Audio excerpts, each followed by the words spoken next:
Intraday trading हो या फिर स्विंग ट्रेडिंग करना हो तो उसके लिए स्टॉक सिलेक्शन क्या हो, कैसे स्टॉक चुने जो इंट्राडे में मूव अच्छा दे सकता है या आने वाले 5-6 दिन के लिए भी स्विंग ट्रेडिंग करना चाहे या बीटीएसटी करना चाहे तो उसमें आपको बड़ा मूव मिल जाए। इसके लिए एक तरीका है, एक थ्योरी है, मैं आपको बता रहा हूँ। वो स्टॉक चुनिए जिस स्टॉक में उसका न्यूज़ आया हो, कैसा न्यूज़, उसका क्वार्टरली रिजल्ट वगैरह जिसका आया हो, उसमें देखिए कि उस स्टॉक का रिजल्ट अच्छा आया है, पॉजिटिव आया है, कंपनी मुनाफे में है, अच्छा खासा मुनाफे में है, ये सब देखिए तो फिर आप अगले दिन उसमें चाहो तो इंट्राडे कर सकते हो या चाहो तो उसमें एक होल्ड करके पोजीशन बना सकते हो 2-4-6 दिन के लिए। अब अगर कंपनी प्रॉफिट में ज़्यादा रहा हो ना, प्रॉफिट में ज़्यादा रही होगी तो वो 5-6 दिन तक जाहिर सी बात है बड़ा मूव दिखाएगी, अच्छा मूव दिखाएगी और उसमें आप 3-4 दिन के लिए अच्छा खासा बड़ा पॉइंट अचीव कर सकते हैं। और कैसे अचीव कर सकते हैं, कुछ स्टॉक का रिजल्ट अच्छा आया है, मैं आपको वो सुना रहा हूँ, बता रहा हूँ, दिखा रहा हूँ। आप चाहे तो उसमें 4-5 दिन के लिए होल्ड कर सकते हैं। उसका लेवल भी मैं बताऊंगा कि किस लेवल से इसमें एंट्री करके कहाँ तक आप इसमें पोजीशन में बने रह सकते हैं। वो पूरा आप ध्यान से देखिए न्यूज़ और उसका मेरा जो एनालिसिस है वो मैं आपसे शेयर कर। न्यूज़ पर नज़र होनी चाहिए। सबसे पहले एक्सिस बैंक को देखते हैं। एक्सिस बैंक को 6,918 करोड़ रुपए का शुद्ध लाभ है। और इसके बाद फिर मैं आपको दिखाता हूँ कोटक बैंक। कोटक महिंद्रा बैंक का लाभ 5% बढ़ा है। कोटक महिंद्रा बैंक में शनिवार को बताया कि जुलाई सितंबर 2024 तिमाही के दौरान उसका लाभ 5% से बढ़कर 3,344 करोड़ रुपए रहा है। ये है कोटक बैंक का। इसी तरह HDFC बैंक का भी लाभ बढ़ा है। HDFC बैंक को 16,821 करोड़ रुपए का लाभ हुआ है। 2024-25 की दूसरी तिमाही के दौरान 16,821 करोड़ रुपए का लाभ हुआ है।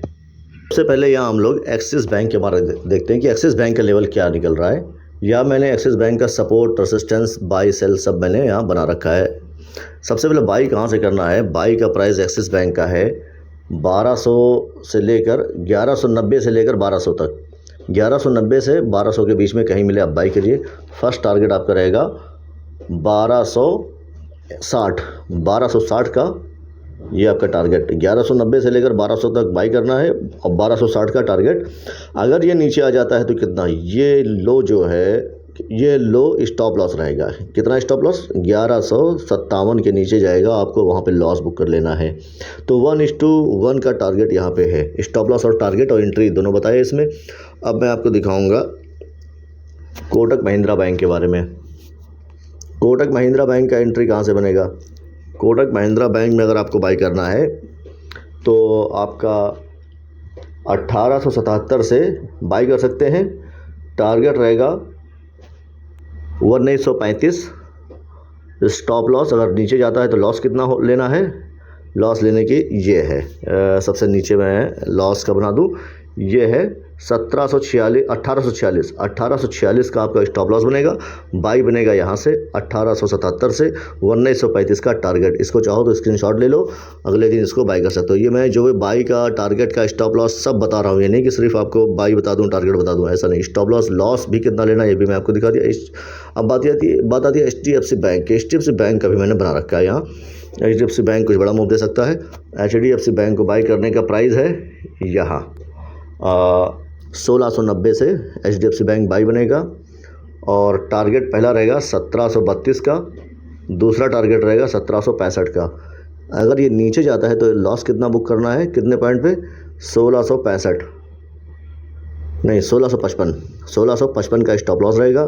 बाई करना है 1660 से नहीं 1690 से बाई करना है, 1655 का स्टॉप लॉस। 1690 से बाई करना है, 1655 का स्टॉप लॉस और 1732 का पहला टारगेट, 1765 का दूसरा टारगेट।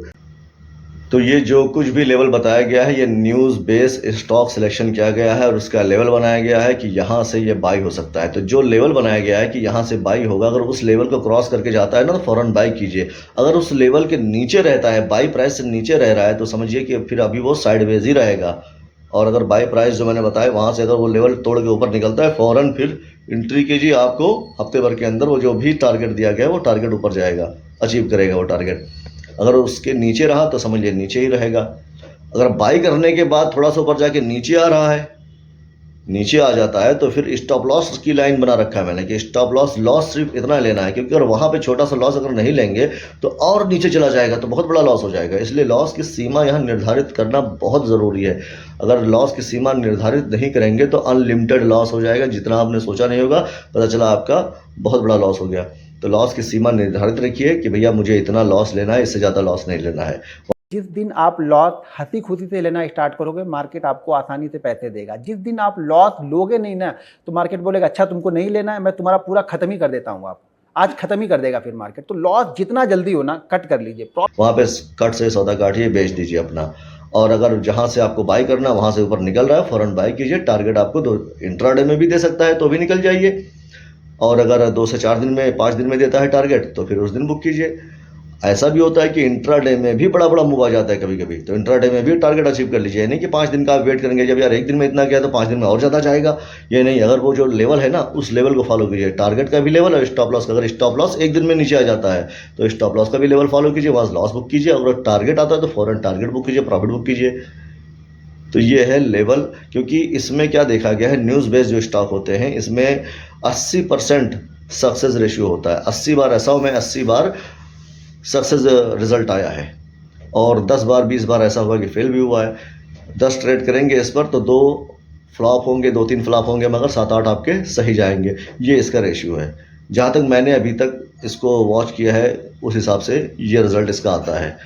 तो अगर न्यूज़ बेस्ड स्टॉक बढ़िया मिल जाता है तो उसमें फिर आपको कुछ नहीं देखना, लेवल लीजिए और उसी के हिसाब से काम कीजिए। बाकी और अगर लेवल लेना चाहते हैं स्टॉक का तो उसके लिए मेरे व्हाट्सएप पे संपर्क कीजिए। पर्सनली मैं आपको, आप मुझसे पूछ सकते हैं कि किसी भी स्टॉक के बारे में कि इसका लेवल कहाँ तक जा सकता है, कहाँ तक जा सकता है, मैं उसको लेवल आपको बता सकता हूँ। या आप अगर कोई न्यूज़ आपको मिल रहा है बढ़िया किसी स्टॉक के बारे में कि भाई आने वाला दिन ऐसा ऐसा फला स्टॉक पर ऐसा पॉजिटिव रिजल्ट आने का चांस है, क्या है वो सब आप बताइए, मैं उस पर खुद का एनालिसिस करके आपसे शेयर कर दूँगा। और अच्छा लगे तो लाइक करें, शेयर करें और सब्सक्राइब बटन ज़रूर दबाएँ।